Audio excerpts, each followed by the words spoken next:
scripture that buttresses this point. And I'm going to be sharing that scripture.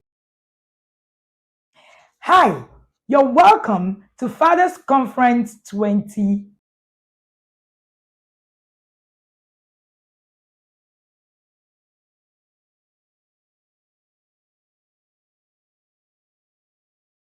Hi, you're welcome to Fathers Conference 2024.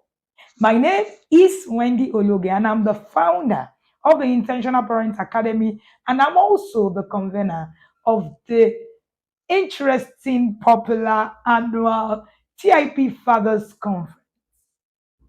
Now, one of the things that made us to actually start the Fathers Conference is because over the years, working as a parent coach, I've come to a place to realize that fathers are much, much, much more important than we would ever even imagine. It is an honor and a privilege to gather here so many dedicated, passionate fathers who are committed to shaping the future of their families with love, wisdom, and intentionality. The Intentional Parent Academy began the TIP Fathers Conference in 2020, and it was driven by a deep-seated belief in transformational power of fatherhood. Our mission has always been to empower fathers with the tools, the knowledge, the strategies, and the support they need to raise well-rounded, emotionally healthy children. Over the years, our conference teams have reflected the evolving understanding of fatherhood and the crucial role fathers play in parenting and also the society at large. We started in 2020, and our theme was the boy, the father, and the society.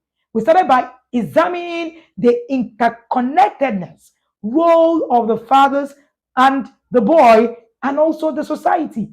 This team highlighted the foundational impact of fatherhood and young boys and how their growth and development are connected and linked in the broader societal context that we have. And in 2021, the theme was the involved father. Growing up as a young child, I had a father who was extremely involved. It is said that if you want to build the self-esteem of a child, get the father involved. I am a testimony of the product of an involved father. I watched my father do everything you can imagine, from giving me a bath when I was a toddler to even when I was a preschooler, and to also play with me, doing my assignments, and being the one who will be a representative at the PTA meetings. That now got us to emphasize the importance of active and engaged father. Now, the involved father underscores how being present and involved in our children's life fosters strong relationship and healthier fatherhood dynamics. This led us to creating the Involved Father Blueprint, a practical guide that gets fathers to actually get involved intentionally in the lives of their children. In 2022, our theme was Daddy, Where Are You? We addressed this painful reality of the absentee fatherhood with Daddy, Where Are You? I remember that it was aimed in bringing awareness to the emotional and psychological voids left by absent fathers and to encourage men to step up and fill these crucial roles in their children's lives. Statistics say that children who have fathers who are not involved always have behavioral issues. In fact, there was a statistics in the prisons that actually said that a whooping about 70% of those children didn't have a father who was involved. So when you are not involved as a father, your children run even greater risk of standing as a person or an adult who will become or likely to become a mess in the society. And in 2023, we did the theme, Daddy is Destiny. Now, focused on the profound influence fathers have in shaping their children's future, we explored how a father's guidance support, example can set a course for a child's destiny, underscoring the immense responsibility and honor of fatherhood. I have come to a place where I realize that the destiny of your children are actually in your hands as a father. This year, like my father. Our theme this year is like my father, where we're celebrating the lasting legacies that fathers create. We're exploring how values, behaviors, wisdom is passed down from generation to generation, and how not just individual lives, but also the fabric of our communities and society as at large.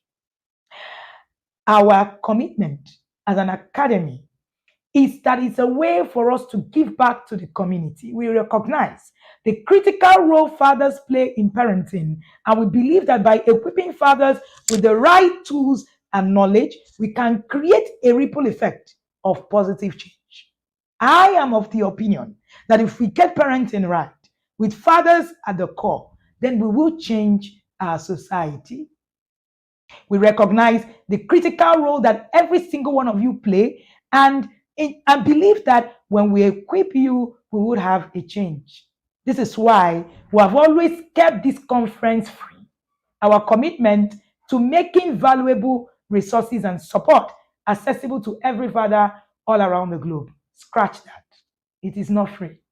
It's being paid for by the academy and also our partners. Someone has paid the price for you to be here.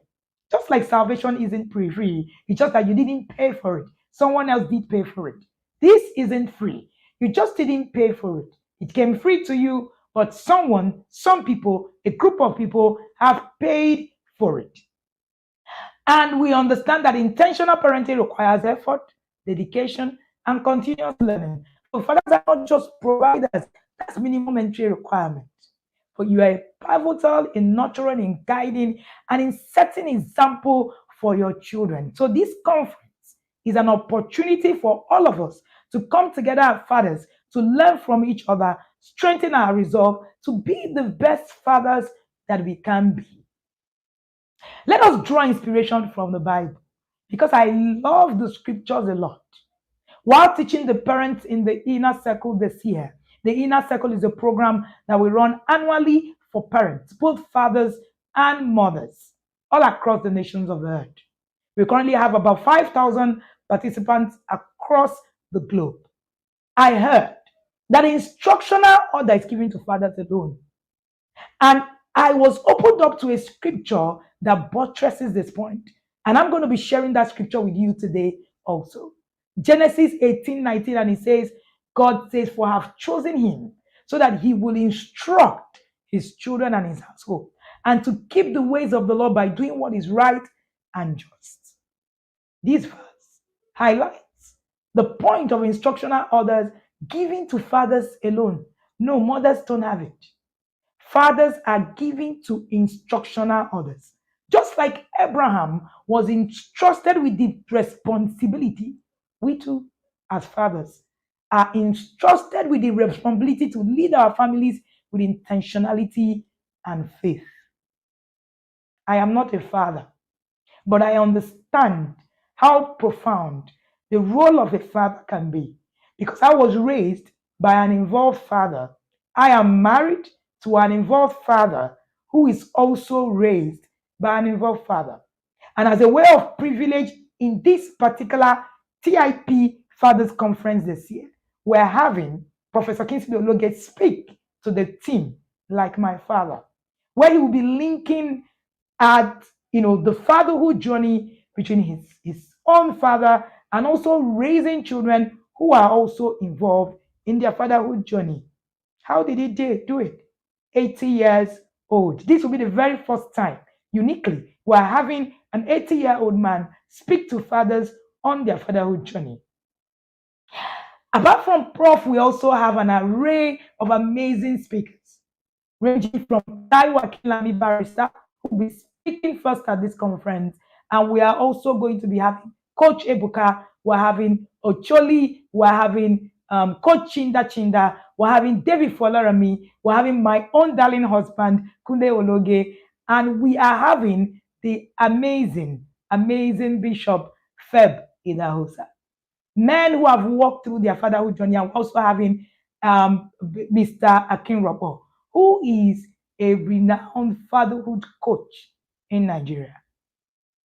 We encourage all fathers to join us at the Intentional Parent Academy so that today we can share experiences, get insight, support one another in the journey of fatherhood.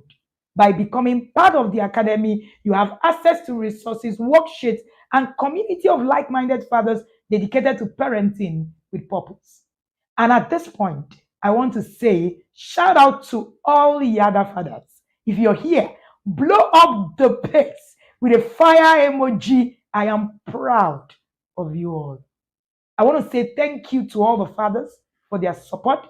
This conference wouldn't have been possible without you guys. They are the ones moderating, fixing up, putting it together, and we are super proud of you to partner with you at the TIP Fathers Conference 2024. Of course, you know what I say. You have a special place in heaven and in my heart. We don't take your dedication for granted.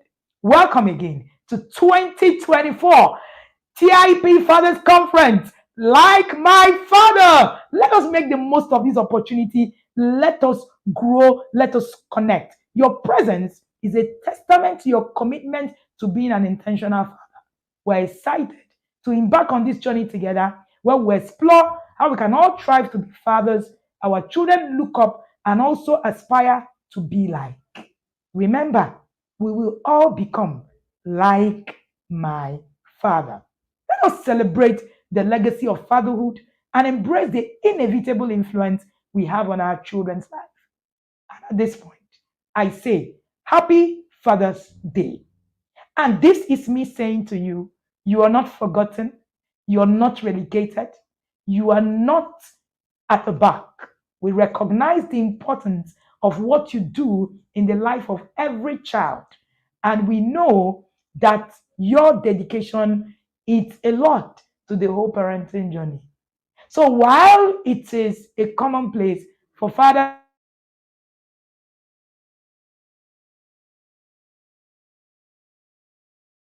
to say you happy Father's Day to you. Congratulations and have an amazing time at the conference. My name is Wendy Ologi, and I'm called Africa's #1 parent coach. Congratulations and have an amazing time at the conference. See you at the academy. Hello, hello, good evening, good afternoon, and good morning from wherever you're streaming live from. Can you just indicate if you can hear me? Say where you are streaming live from, the country or the state you are streaming from. Good to be here. I'm super excited to welcome you all to TIP Fathers Conference 2024. It's been a long time coming. I want to put on the comment section where you are streaming live from. All right, so we know that you are here. Oh, you can hear me. Thank you, Prof. Thank you, the governor. You can hear me. Thank you very much.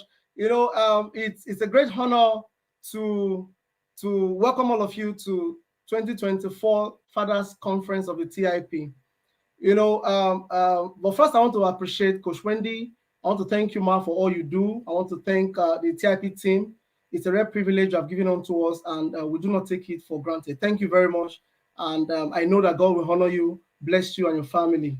Thank you very much. Oh, yes. We have people from the UK, from Calabar, Cross River, yeah, from Abuja, Sweden. Oh, you are so welcome.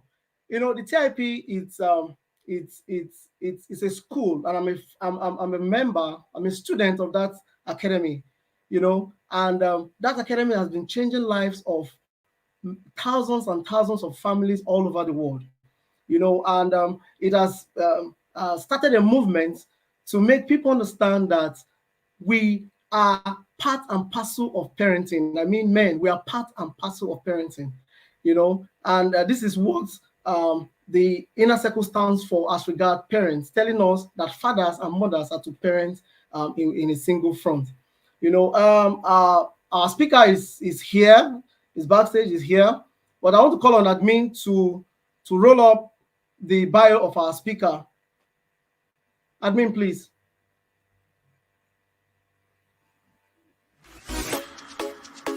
Taiwo Akinlami is a former social development and family lawyer. His expertise extends beyond the courtroom as he is also a content and intellectual property trustee. But his most profound contributions are in the field of child safeguarding and protection. As the doyen of the African Sensitive Securing a Friendly and Protective Environment for Children, Taiwo has dedicated his life to creating safe and nurturing spaces for children. Taiwo's approach is unique and comprehensive. He focuses on child strengthening and rights-based approach to parenting. This means empowering children and ensuring their rights are at the forefront of all efforts to protect and nurture them. Through his work, Taiwo Akinlami has become a beacon of hope and a champion of children's rights in Africa and beyond. His dedication to fostering a supportive environment for children is unparalleled, making him a true pioneer of this crucial field. Gentlemen and fathers, we open the 2024 edition of TIP Fathers Conference. Let's make welcome the remarkable and inspiring Barrister Taiwo Akinlami.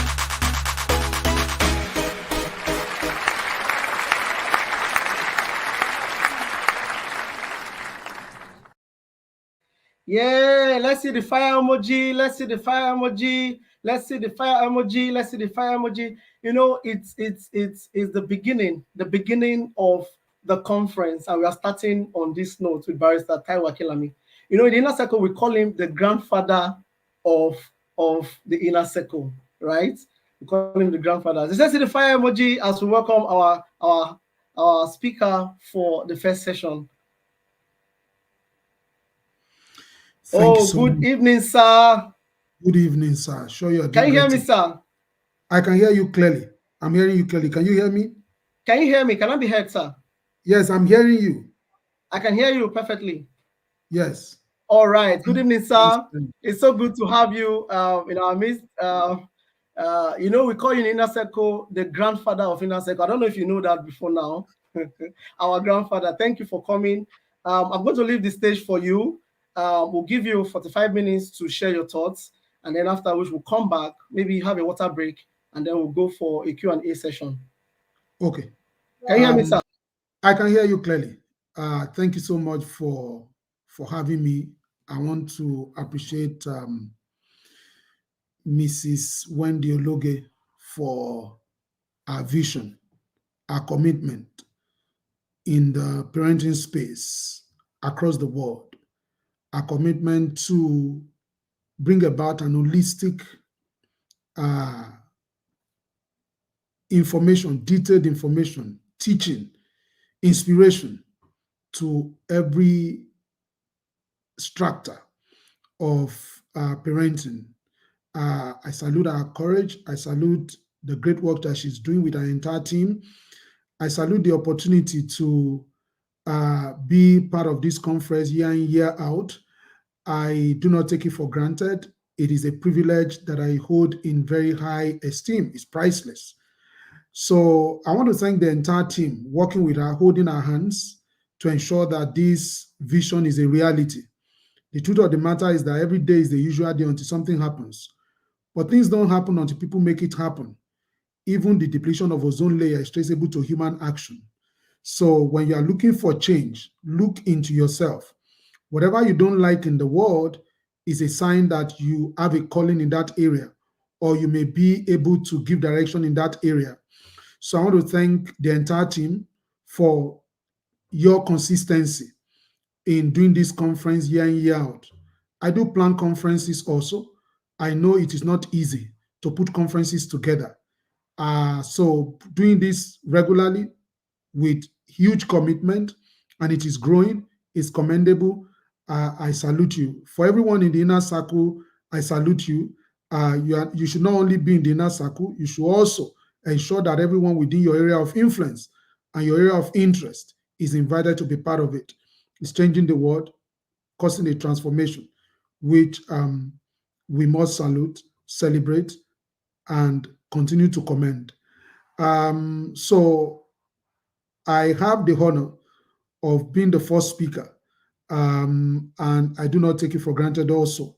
So I'm going to be speaking to you. I've been asked to speak on the subject matter, the power of presence, building stronger bond between fathers and sons. It's a very powerful topic. And I hope I can do justice to that in 45 minutes. I do really, really hope. I'll try. So the first thing I want to talk about is the fact that lately I've been reflecting on fatherhood. And reflecting on fatherhood for me is very personal. It's personal because I had my first child going to 52. I was few months to 52 years old when I had my first child. And that boy is 2 years, 7 months now. And that set me thinking to say, okay, I'm 52, I'm 54 now. I'm raising a 2 year old, 2 years, 7 months old child. What exactly can I do to make as much impact as possible in the life of this child? Because I don't really know what I have left. I do hope to live long. Longevity is the desire of everyone, right? But again, I have seen people who are younger than me, people who are my age mate, people who are older than me, who have whose funeral I've attended. So for me, the desire to live long is a great one, but you must also put into cognizance the fact that what if you are not around for too long? So I began to ask myself, what exactly can I do to cover time? What does fatherhood really mean? I've understood fatherhood. I've led many children over the years. But for the first time, it begins to stare at me in the face to ask the question, how do I give this boy the best of fatherhood effort? How do I play my role in his life? When I'm around, when I'm not around, how do I make the best of the time that I have, with this my son? And that set me thinking. And so that now helps me to begin to look at what exactly do we mean by fatherhood? What does it mean? Beyond the things that I've read in the book, this is me practical, trying to look at my life, trying to look at my son. That boy gives me joy. I think it's when I look at him, I just love him. I look forward to seeing him. I look forward to when he wants to go to bed, I already missing him. There are instances where you want your children to go to bed at a particular time. We have a set time for him to go to bed. But even when he wants to go, I'm the one that will now go with him. I'm supposed to lay him in his bed, but I will now put him by my side. I'll be with him till both of us sleep off, or before I sleep off, I put him in his bed. Now, my affinity and closeness to that boy is uncommon, right? And the other person I'm closer to than him is the mom, right? Because we're together for 15 years, before he came. So, and in the order of things, my wife comes first, before the child, right? So, so thinking about it, I'm asking myself, what is fatherhood? And two things popped up. One, it is initiation of life through biology. That's number one. Number two, it is inspiration. It is giving inspiration. Number one, it is initiation of life through biology. Number two, it is inspiring a person. Now, when you look at these two definitions, initiation of life through biology, that is common, and many people can do it. Many people can give life. Those who know the meaning, those who don't know the meaning. Anybody can give life to a child through biology.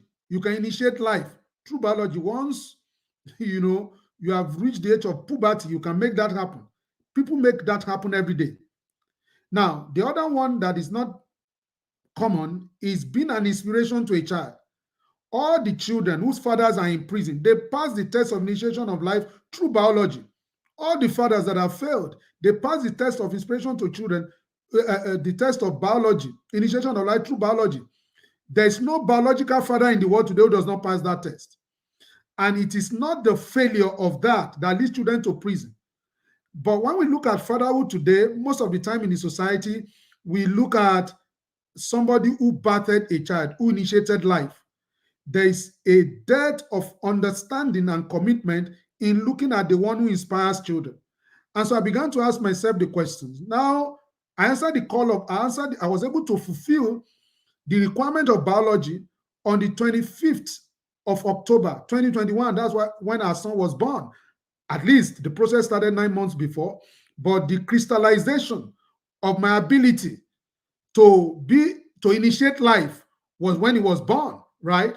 And that ends there. That ends there.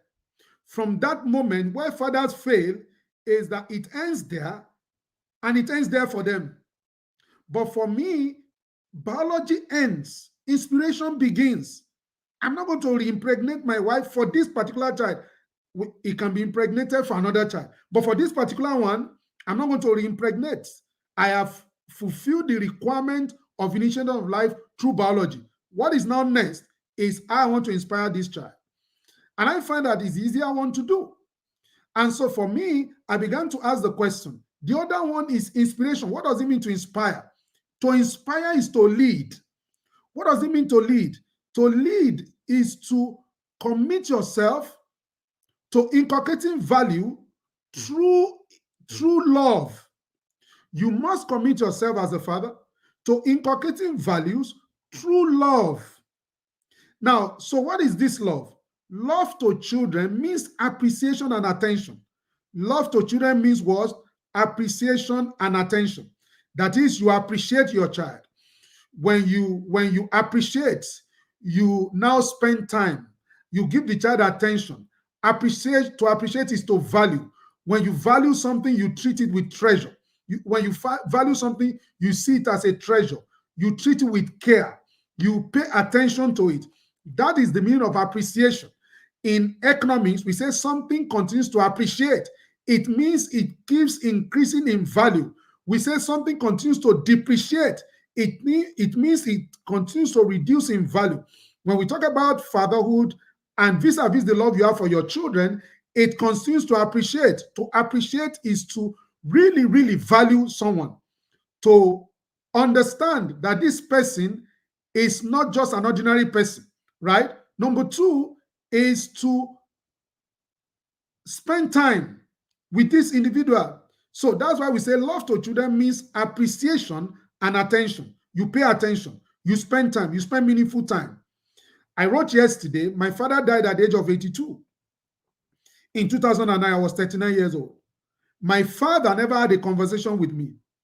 He never sat me down anywhere to say, son, this is how to live in this life. So he died, and now I have a child, right? Now, this child that I have, I want to do opposite of what my father did. So I started talking to him when he was in the womb. And in some instances, I recorded that conversation, things that I was telling when he was in the womb. Most of my conversation with him when he was in the womb was pronunciation about the future that I see for him, about the fact that I was going to be born, about the future that I see for him, about the value system that I want him to inculcate. When he was born, I began to have conversation with him. Now I have had conversations with him. Some of the things I discussed with him, if you are standing by my side, you'll be wondering, how is this boy going to understand what this man is saying? But for me, it is what I'm saying to him that will accelerate what he's going to understand. And I'm not speaking to his understanding yet. I'm speaking to his spirit.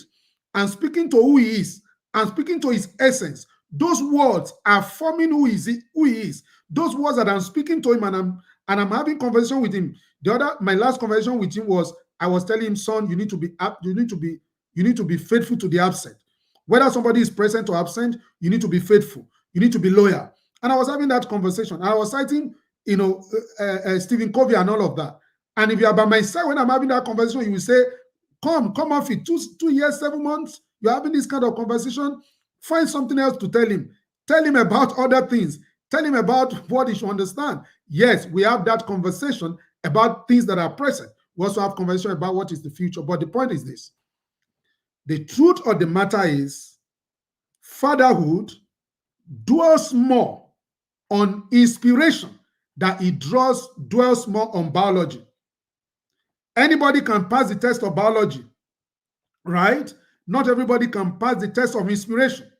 Where there is crisis in fatherhood is that place of inspiration. Inspiration is by leading. Leading is by inculcating value. True what? True love. The operating word there is the word love. So what does this love mean? I've said it is appreciation and attention. But how does it work? How does the love work? Because we need to understand how it works. Now, someone says love is 10% emotion. In this instance, when it comes to a father's love, it's 10% emotion. Is 20% understanding, is 70% will. You have to will it. It's not convenient. Love is that dimension, therefore, it's a tough call. Love is a tough call. It's a tough call. It's a tough call that only the tough can make. Love is a tough call that only the tough can make. You need to be tough to make tough to exhibit tough love. Because from the abundance of the heart, the mouth speaks. So now when you say tough love, the way the society have understood it is that tough love on the child. The love is tough on the child. Sit down there. Don't do this. Don't drink that. I'm going to insist. I will not allow this. That is how the world has discussed tough love before now. They say tough love is to be tough on the child. No. When I talk about tough love, is to be tough on yourself. Being tough on yourself. That's the meaning of tough love. The tougher you are on yourself, the lesser you are on your children as a father. The tougher you are on yourself, and let me explain what I mean. To be tough on yourself is to moderate yourself. Moderate your behavior. The things you want to do. Exemplify what you want to do in your children. Right? The things, the way you interact with your family. The sacrifices you make. There will be no sacrifice too much for your family. When are you going to say, I've sacrificed enough for your family? Where are you going to say, I've sacrificed enough for my children? At what point do you draw the line to say, at this point, I'm done? No. There's nothing I don't do for my son. I change his diaper. I do everything. I'm fully involved. And for me, it's not about what is convenient or what is not convenient. It is about what has to be done. If I know it to be done, I have to do it. Now, but all of those things I'm doing for him is the cheapest. The real thing is the life that I exemplify, the way I relate at home, the things that I do to show example, the conversations that I have. The tougher I am on myself, the lesser I'm going to be on him. Because he's going to follow my example. My son is going to be a beneficiary or a victim of my examples. And that is why it is important. I'm tough on myself. I'm tough on myself. There are things I don't want to do. The things that I did not even do before, now I'm tougher because a little one is watching me. There is a legacy I want to leave for him. There's a way I want him to remember me. That is my drive. The former World Bank president, was retiring, and he was being asked, how do you want to be remembered? He said, I want to be remembered as the father to my children. I want to be remembered as the father to my children. Look at this guy. He has ruled the World Bank. He has worked at the level of United Nations. He has made exceeding difference. He's retiring. I would have thought his conversation would be that I want to be remembered for the things that I did in the World Bank. He said, I want to be remembered as the father of my children. Now, there's an actor, one of the first actors to break through in America, Portier. He was asked, he was given a role to play in a movie, and he said he was not going to play that role. They said, why are you not going to play that role? He said, because I'm my father's son. What my father did not teach me to participate in this kind of role in a movie. No, it's a movie. It's not supposed to be true. But he says, the value we uphold in my family, It is contrary to what you're asking me to depict in this place. And for me to convince myself that I'm my father's son, I'm not going to participate. Tough love. You are tough on yourself. The tough love is not on the children. The tough love is on you. You are the one that is making the tough call. Nelson Mandela came out of prison, was in his daughter's wedding. He wrote in his book, Long Walk to Freedom, he said, to be the father of a nation is a great joy. But to be the father of a family, my children, is a greater joy. And it's a joy I had far little of. Which means if Mandela was going to live his life again, he's going to prioritize his relationship with his children. He is in evaluating his life after how many years? At the departure lounge of life, he was reevaluating his life, and he was saying, to be the father of your country is a great joy, but to be the father of your children is a greater joy, and it's something he had far little of. So it's tough love, ladies and gentlemen. So this tough love is on you. When you understand this tough love, you know your children are going to follow you. Your children are going to copy you. Your children are going to, follow you. So you are tough on yourself. I'm tough on myself today. I'm tougher on myself than I've always used to be because of my son. Because I know he's watching me. I wear rings. I wear 2 rings. I wear one wedding band and I wear another one here. The second one is not here now because my son all of a sudden wants to wear rings. My ring, my ring, my ring, my ring, my ring. It's not your ring, my ring. Then I will give him the ring. He will put it in his hand. Though it is oversized for him, I try to collect it, I cannot collect it. Where did he learn wearing rings from? Because the father wear rings. And now I've lost 3 rings to him. 3, I can't find them. Because I have a replacement. My wedding band is always constant. I have a replacement for the one I wear on the other hand. I have 3 different rings that I wear, depending on the jewelry that I'm wearing, according to color. That's why I wear them. Now, I've lost 3 rings to him. He insists, my ring, my ring. I try to collect it. Give me the ring. Well, he goes to bed with it. Before I knew it, I can't find them. I've lost 3 rings to him. But how did he come to want to wear rings? Because I wear rings. I didn't sit him at any point to say, you have to wear rings or there's need to wear rings. He doesn't even understand the meaning of the ring. Why I'm wearing the ring. It doesn't matter to him. The most important thing is that daddy does it. He wants to do it. And that is instructive. Now, on my ring parable, I also understand that for everything you give to your child, you have something to lose for it. There's a brand mark, there's a price to pay for it, right? Now, I've lost 3 rings. I'm still looking for the rings. I don't know where they are. I've looked for them around the house. I've just given up. I have to get new ones, right? But the truth of the matter is this. How did he become somebody who wants to wear ring? And I can go on with so many things. The way the boy walks, my wife look at him and say, this boy walks like you. The way he does his mannerism, his demeanor, the way he does all of those things. The most important thing is that the more I watch him, the more I come to understand that a little one is watching me. A little one is learning, is taking notes from me. A little one is patterning his own life after my most critical commitment today is that my boy will not inherit my error. Is that my boy will not learn my errors. But the truth of the matter is that what can I do about that? That is in God's hands. But I can only do that which I can do, that which that I know that I should do. That is critical. That is the most important thing. And so for me, when we talk about fatherhood, biology only gives you a first mover advantage. That's all. Biology is nothing. Apart from initiating life through biology. Biology only gives you a first mover advantage and nothing more. We celebrate biology a lot. The amount we spend on naming ceremony, we do everything, but we don't think about what happens after biology. Biology is a phase and it's once. After you have given birth to a child, you can't give birth to the child again. Biology is a phase. It's once, it's gone. What is eternal is inspiration, leading by inculcating positive value system, using your authority. Do you know that your authority is transient? Your authority is transient. The authority you have over your children is transient. What you use your authority to do is to communicate value. Now, that value that you communicate is eternal. It moves from generation to generation. But your authority is transient, because when your child is 18 and in some countries 21, your authority is gone, right? What you now have is the value you have inculcated in the children, right? That is what you now have.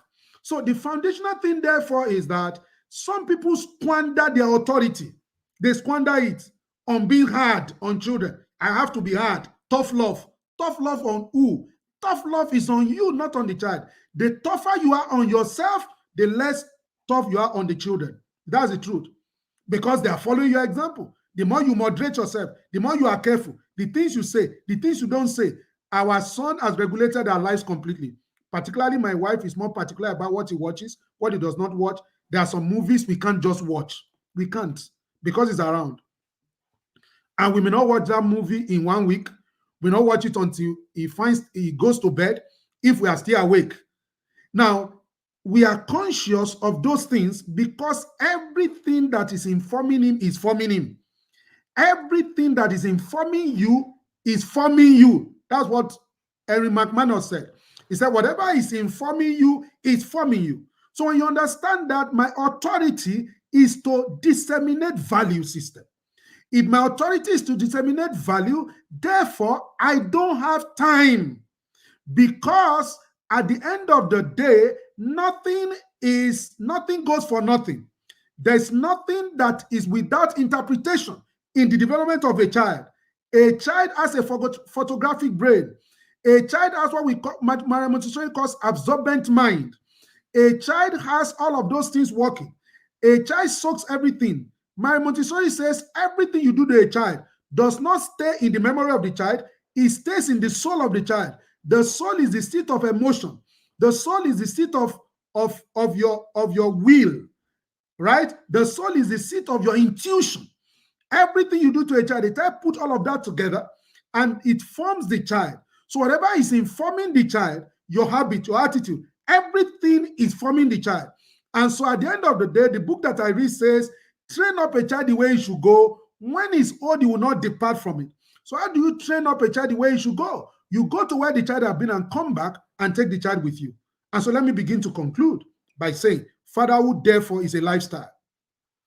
You don't need biology to be a father, because biology is the weakest. Everybody, beware of, like Mr. Lakulation would say, beware of what everybody can do. Almost everybody can give birth to. Almost everybody. The majority in this world today now, the number of people who can impregnate women are higher than the number of people who cannot impregnate women. That is the truth. The number of men that can have children are higher than the number of men that can have children. In reverse, the number of men that can be fathers, though they pass the test of biology, are infinitesimal in number to the number of men. The number of men that can have children by the test of biology are far, far higher than the number of men that can really father. Fatherhood is inspiration. Inspiration means leadership. Leadership by love. Tough love. Very tough, tough, tough, tough love. That is fatherhood. That is how it works. It therefore means that fatherhood is a lifestyle. It's a lifestyle. What do I mean? You must learn to be the father of all before you can become the father of one. Maybe because of the trajectory of my own story. My story is different. I was first a father of all before I became a father of one. I saw a father in my mind, understanding that I must be an inspiration, understanding I must be there for people, understanding that I cannot live below the expectation, God's expectation for my life, despite all my errors and foibles and all of that. And so I've been a father of many. Children have grown up under our roof. We've placed children on scholarship. We've been part of the lives of many children, right? So we've learned to be father of all, understanding that fatherhood is inspiration. Inspiration means to lead. What is the meaning of that leadership? To inculcate values, positive value system into people, into children. How do you inculcate that? Through love. What is love? Appreciation and attention. How do you love? 10% emotion, 20% understanding, 70% will. I will love. I will. I will. That is how it works. So we've been doing that for many children. So when our boy came, what happened was that we now had that first mover advantage. The birth of our son did not make us fathers or mothers, makes us to have that first mover advantage to show to our own child what we have been showing to other children. And the fact that, so understanding that, it means that we have that first mover advantage. All the other children that I was dealing with, only one of them was born under my roof, right? Who was my niece, only one of them. The other children, most of them were fully grown before I met them. And so no matter what effort I made, some foundations have been laid. But in the case of and even in the case of the one that was born under my roof, I was not the direct authority. It's my sister's daughter. There's a limit to what I can say. As a father, as a mother, there's a limit to what I can say. There's a limit to how I want to lead that child.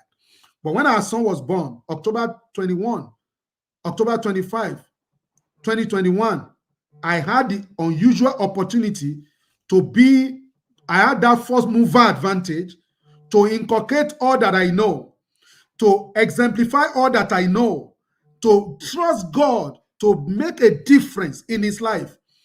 The purpose of that first mover advantage is to, which biology brings, is to connect it to inspiration. Once we are not able to connect it to inspiration, that first mover advantage is a waste.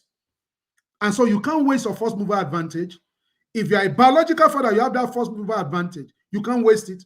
If a child is born into your home, if you don't have full authority, it's not an adopted child, or you are a foster parent, your authority is still limited. But when the child is your own or you adopt, that child has the opportunity of that first mover advantage. Even in adoption, sometimes you adopt children that are old. Somebody has already had the first mover advantage. You don't have, but you are trying to do your best in the circumstance. So for me, therefore, for me, it is about the fact that fatherhood must be a lifestyle for you. You can't love your children alone. It's not possible. You can't say, okay, I'm just going to be a father to only my children. Your children can be priorities, but your children cannot be all that you are going to love. Because what is going to happen is that you're going to malfunction. I want to love my children. I not love these other children. I want to be there for my children. I don't want to be there for this child in the manner and in the measure that I'm supposed to be there for the child. The measure I'm supposed to be there for my son definitely is different from the measure I'm going to be there for other children, right? And in some instances, there are some instances where the measure I'm supposed to be for other children might be higher than I'm supposed to be for my child. Now, that is not going to be a regular thing. It might be some instances where I need to be there for someone, right? So for me, these are conversations that are critical that we must always bring to the fore. So let me end my presentation by asking the question, who then can love?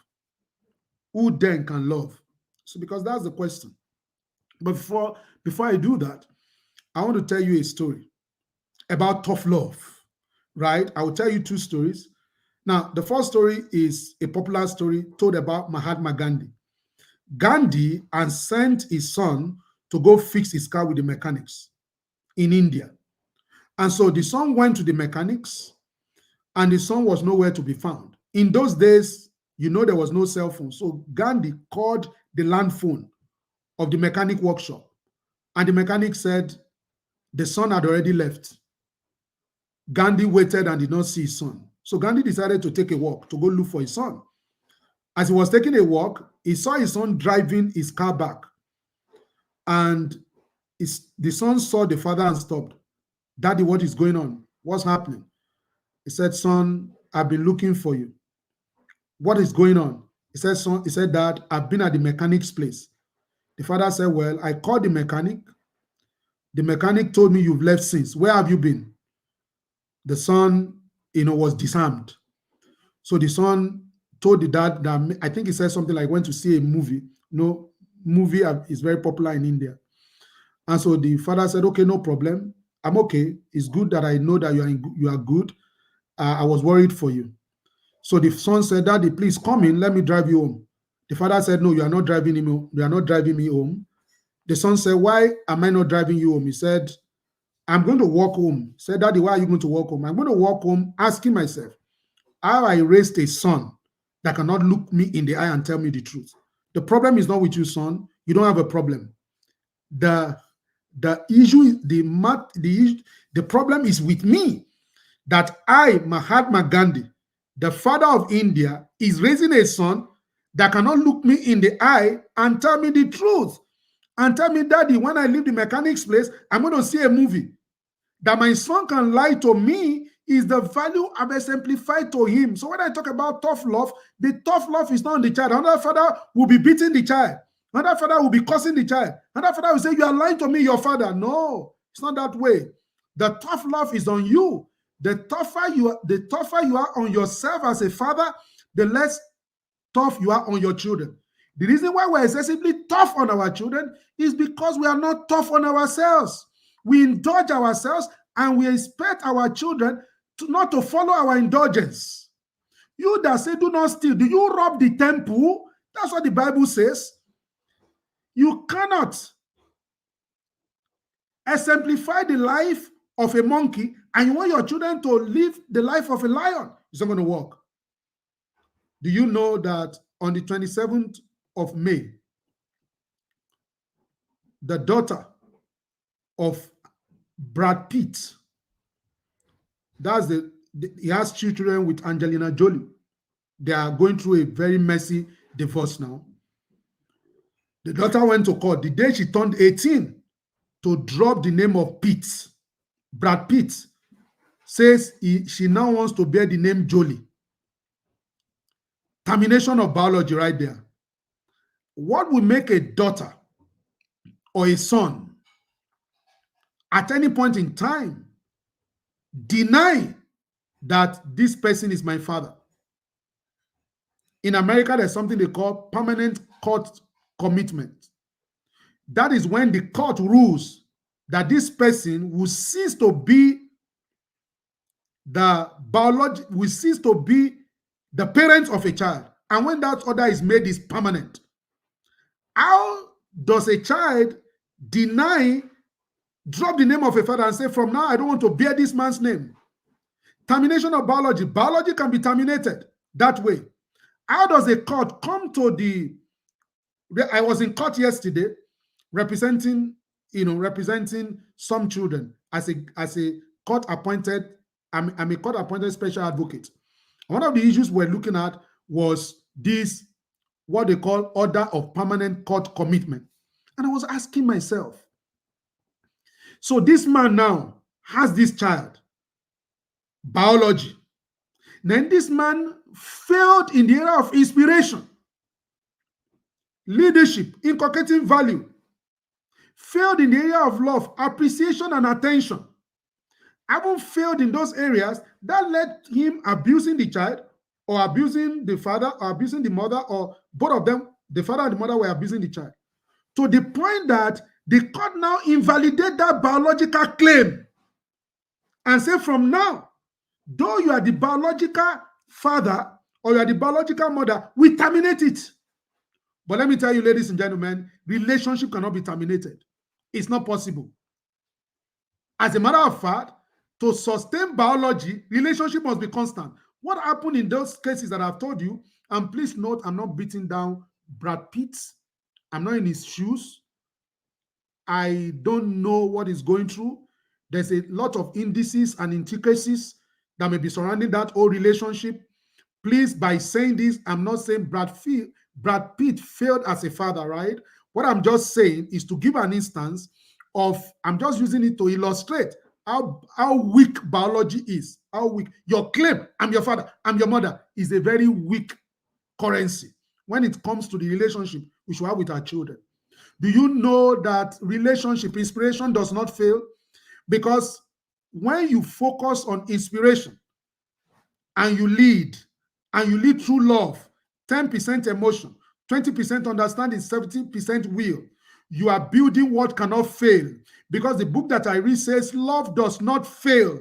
Your relationship with your children can never fail if it is predicated on love, because love does not fail. Love endures even when you are no more. Those children are going to stand upon your value. They're going to say, what we have learned, our father told us, this is what our father said, this is what our father represented, even when you are no more. Not to talk of when you just travel, not to talk of when they go to another country, not to talk of when they are not with you.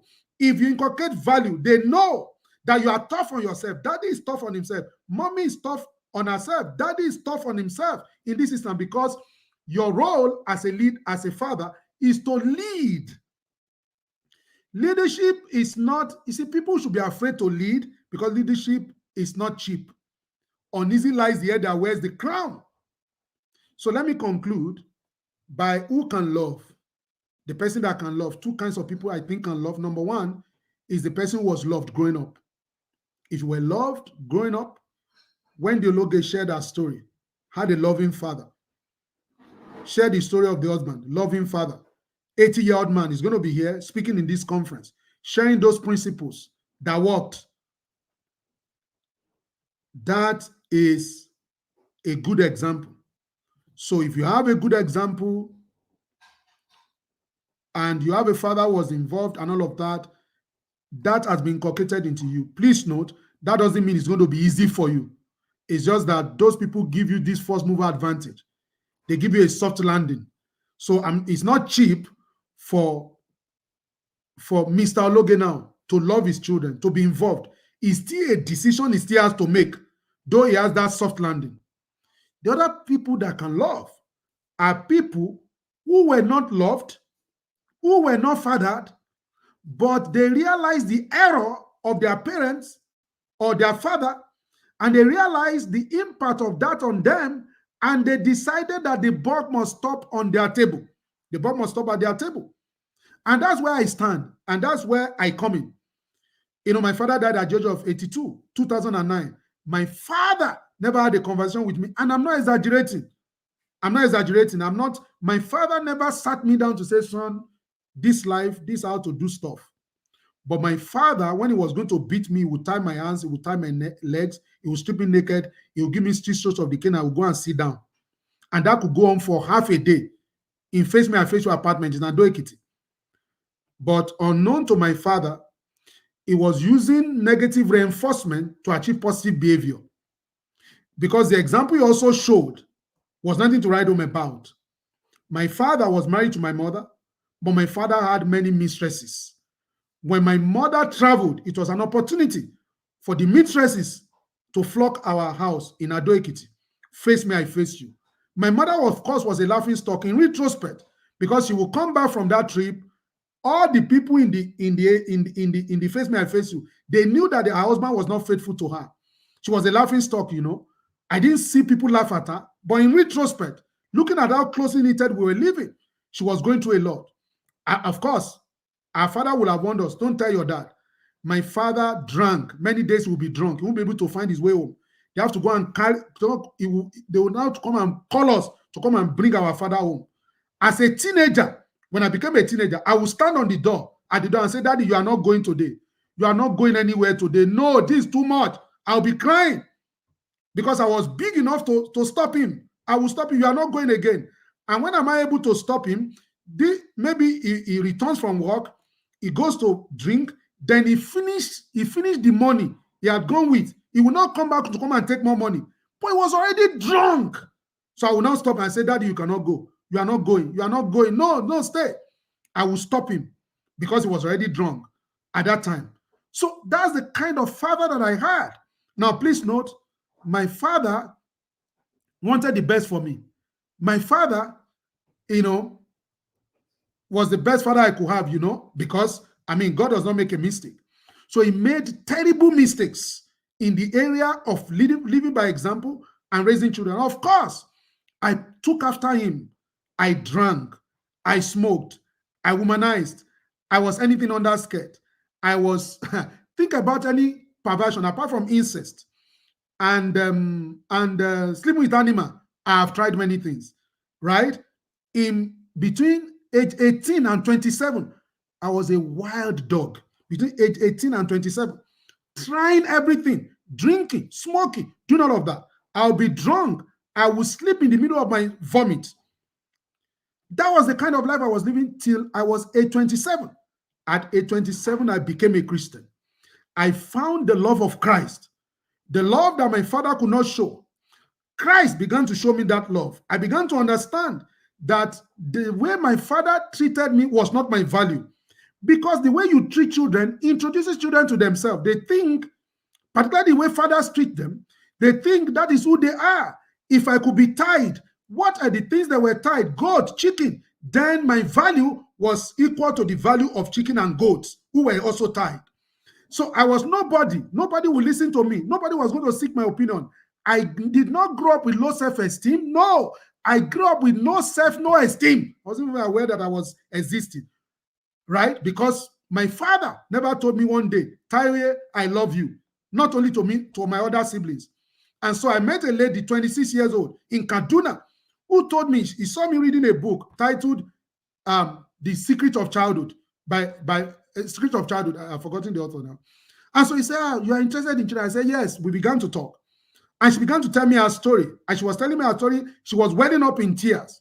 And she told me, you know, my father never told me. My mother only told me, I love you for the first time at the age of 26. I said, you are lucky. You were told you were loved at the age of 26. Camcorder it, record it. Let them say it over again and you can pay it to yourself. My father never said it. He died at 82. I was 39. He never said it. I never even demonstrated it. Even if he had said it, his actions would have negated what he was saying because I didn't see the love.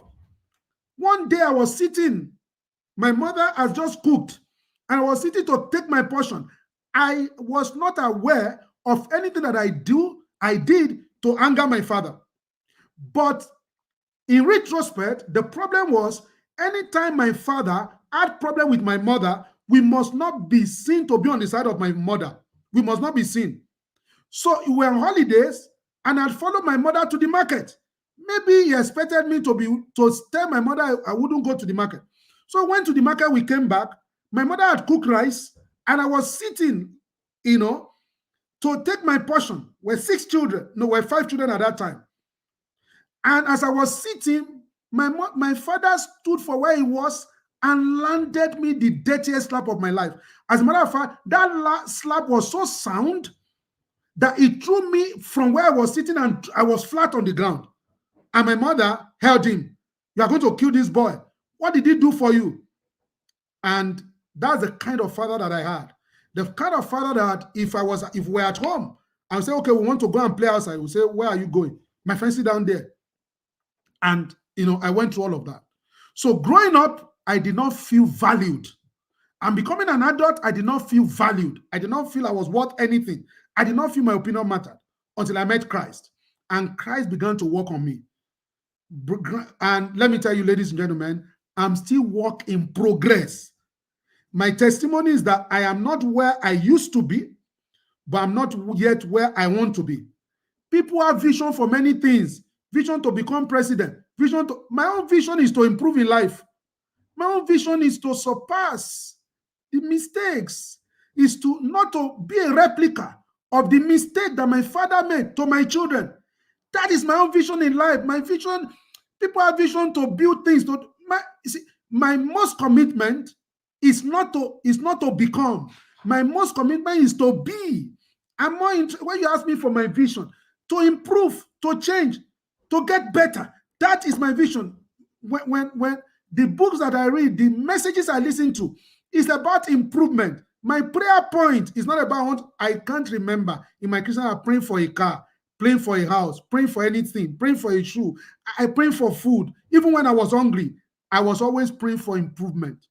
The spirit of wisdom and of revelation in the knowledge of you, that the eyes of my heart may be enlightened, flooded with light, that I may recognize the hope of your calling, the riches of the glory of inheritance among the saints, the exceeding greatness of your power to us all who believe, according to the working of your mighty power, which you exerted when you raised Christ from the dead. That is my portion. I pray that every day till this morning. Every day. That's my prayer. Your strength is made perfect in my weakness, and the righteousness of I'm the righteousness of God in Christ Jesus. Christ has redeemed me from the curse of the law. That is my own mission in life, to be different. Because I know if I can be different, everything that my kind of person attracts in life will come to me. Everything that my person can attract, because you produce after your kind in this life. You produce after your kind. And so, ladies and gentlemen, it doesn't matter how you were raised. You may not have that fourth mover advantage because it's a two-way thing of being properly raised. But you can choose to make a difference in the life of your children. I wrote 2 days ago, my son, I want to have conversations with him. I've been speaking to him when he was in the womb. I recorded some of those things. They're on my phone. I intend to play it to him one day to say, these were the things I was saying about you when you were in the womb. My conversation with you did not start today, right? I talked to him, right? So, but my father never spoke to me. But I cannot lead my life by the errors of my father. I must strive. Even if I don't get it, I must continue to strive to be a different person to my son than my father was to me. Ladies and gentlemen, I can go on and on. I think I should stop, and give room to questions that we may have. But what I want to leave you with today is fatherhood is defined by two things: biology, initiation of life through what? Through biology. Inspiration, which is to lead, inculcating positive value system in children. And how do you inculcate that value system? Through love. Love can never fail. Love does not fail. Whatever love builds is going to last forever, right? In that equation, therefore, inspiration is more important than biology. Biology can be terminated. A child can grow up and say, "You are no more my father." Biology can be terminated. A court can say you are no more the father of a child by reason of your inability to connect. But one thing that can never be taken away is inspiration. When you deposit that thing in the lives of your children, it can never be taken away. They will reciprocate with that love, because love does not fail. They will not fail. Their relationship with you will not fail because you have built it through love. This is tested. And Wow. and there are so many people in this life who were not raised by their biological father. Let me quickly read that to you and I will stop. Now, Steve Jobs was not raised by his biological father. He was raised by another person. And all of these people have testimony to say that these people led them by inspiration. The same thing for Nelson Mandela. Nelson Mandela, his father was a poor peasant. And this man fought for a man to become the chief in their town. And to compensate Mandela's father, this is in Long Walk to Freedom. To compensate Mandela's father, this man said, "Give Mandela to me, let me raise him." And that was the turning point in the life of Mandela. And Mandela will write in Long Walk to Freedom, he said, "How did I learn how to listen to people?" Mandela was reputed to be one of the greatest listeners in this world. He said, "How did I get the reputation to learn how to listen?" He said, "The chief that raised me, my father, who raised me as his own son, that is not biology. His biological father could not raise him. The chief," he said, "in the evening, in the in the palace, people will bring their matter to the chief. People will tell stories." He said he never saw the chief interrupted anybody. The chief will listen to the right, listen to the left, listen to everybody. It is after he has asked, "Are you done? Are you done?" that the chief will say anything. He said the chief will never interrupt anybody. He said, "So I learned from my father, that is the chief, that you can listen." He did not pick that from his biological father. He picked that from his father by inspiration. By this, I do not discount biology. It's very, very important. It can be the beginning, but it only gives you first mover advantage. What does the job is inspiration. God bless you. Wow, wow, wow, wow, wow. What a way to kickstart the conference, the Fathers Conference of 2024. So thank you very much. You have so set us all on fire. Fathers, are you there? Can we see the fire emoji on the comment section? I don't understand. What a way to start this conference. It's been so awesome. Thank you very much, sir. Thank you. We appreciate your words of knowledge. So much has been said. Fathers, we have been told that you may not have the first mover advantage, but you can choose to be different to your children. You can choose. It's a choice. Thank you, sir. God bless you for us. So I'm going to give you a little time to take a water break, and then we'll come back for a Q&A session, sir. Okay, no problem. Meanwhile, while we do that, let's have a testimonial from a TIP Yada father. Can I have the testimonial, please? Praise Forward once said, parenting has four quadrants. The seed owner who is God, the seed our children, the seed handler fathers, and the seed environment where they grow up. This philosophy deeply resonated with me, particularly in June 2023, when I experienced a transformative change in my approach to parenting. As a father of six, two daughters aged 21 and 14, and four sons aged 10, 8, 6, and 3. I realized the immense responsibility I held as the seed handler in my children's lives. Attending the Intentional Parenting Academy and Annual Fathers Conference in 2023, tagged Daddy, Where Are You?, was a pivotal moment. This virtual gathering brought together fathers from around the globe, providing an invaluable opportunity to learn from professional parent coaches at no cost.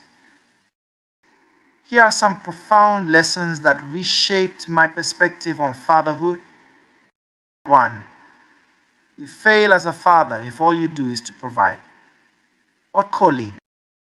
This insight made me realize that fatherhood extends beyond mere financial provision. It encompasses emotional support, guidance, and active participation in my children's lives. 2. My family is my business and I am the CEO, and the business needs our visibility and sales. Emeka Nobis. Emeka Nobis' analogy helped me understand the importance of taking an active leadership role in my family, ensuring that each member feels valued and understood, just like stakeholders in a successful business. 3. Structure is transforming your business, your family, from a one-man business to a company.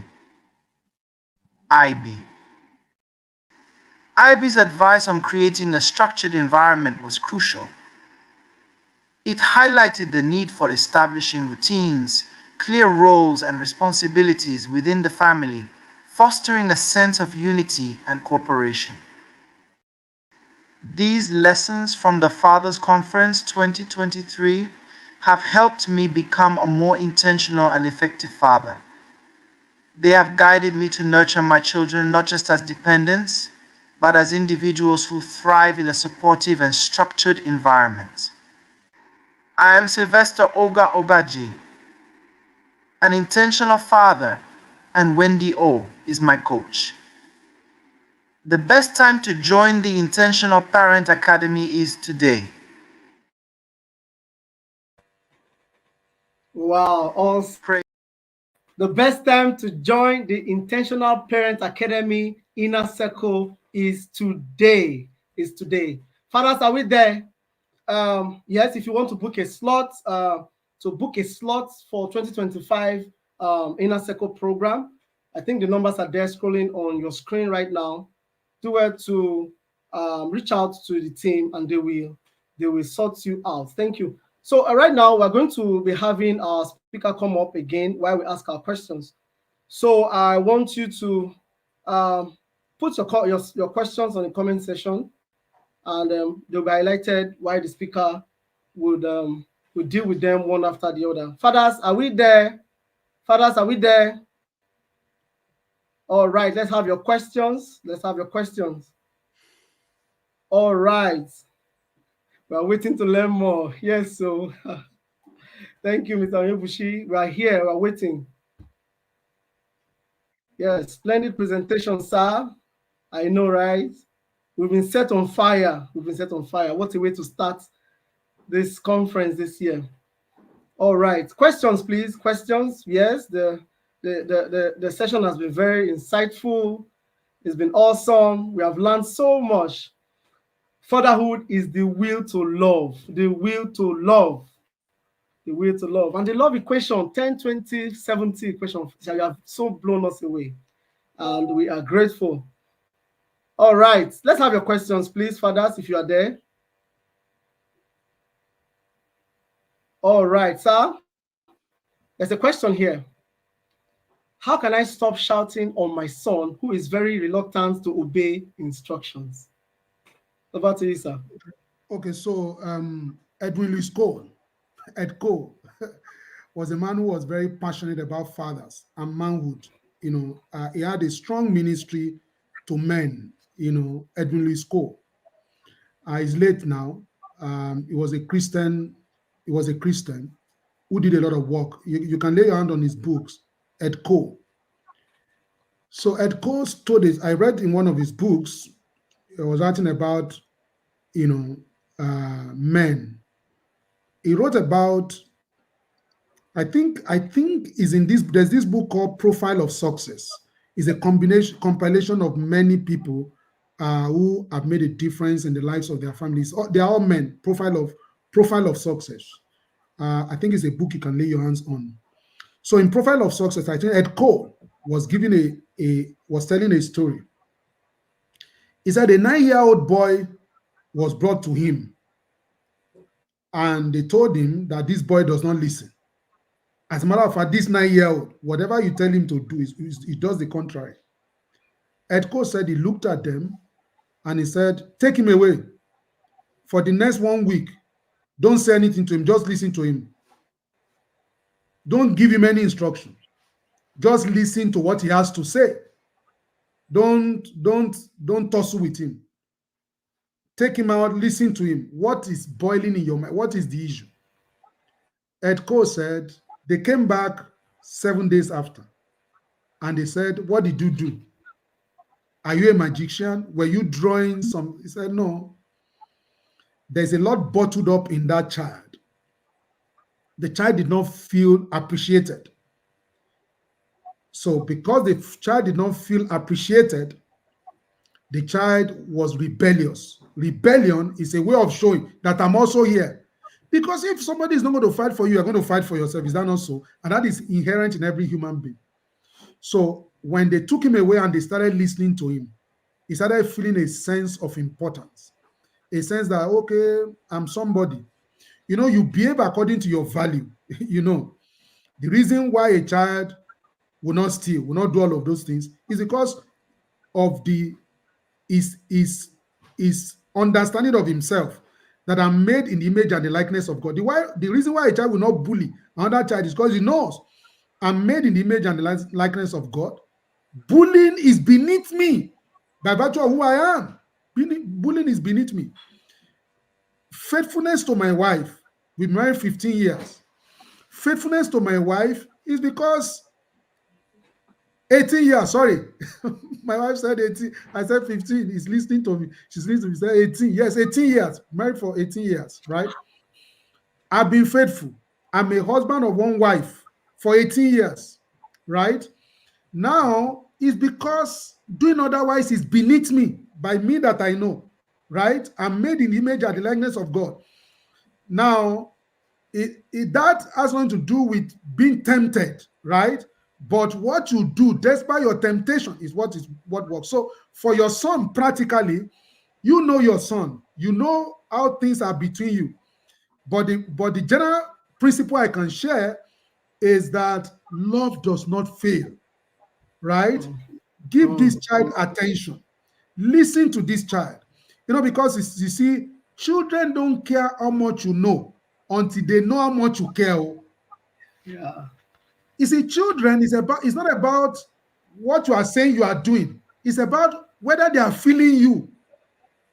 We have been told that a disciplinarian is somebody that children hate. Many are that children will not love. No. A disciplinarian, children may not love discipline, but they don't hate the disciplinarian. But the way we do discipline is that children hate the discipline, they now hate the disciplinarian. But when you love children, right? I'm an observer of the way my wife works with her son. She expresses she's tougher. I'm I'm just gentle right there. She's tougher, right? But no matter how tough she is, It must end in love. It must end in love. It must end in embracing. It must end in, we love you, we appreciate you, but this thing, you are not going to do it. This is why we didn't allow you to do this and all of that. You are wondering, how is that going to work for a 2-year-old, a 2-year, 7-month-old? It's working. It's working, right? So for me, love does not fail. So if you see, shouting in itself is a surrender of power. When you shout, because the least you can do is to shout. And that's the cheapest thing to do. If it Yeah. is if it is difficult to not to if it is difficult to shout, the Bible will not say be quick to hear, be slow to speak. Right?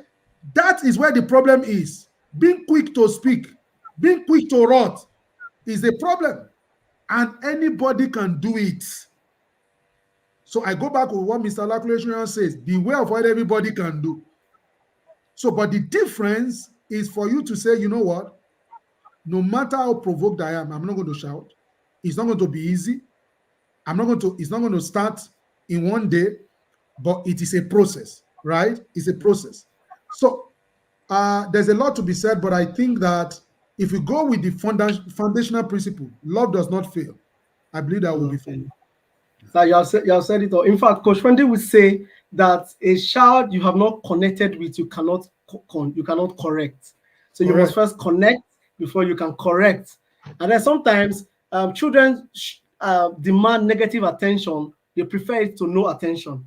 So we should watch out if we're actually showing attention to them. Thank you very much, sir. There's another question that we have. Okay, let me read this one from here. So can you share practical ways of engaging tough love? There's some comments. Sorry, moderator. There are some comments from Coach Wendy. We need to end.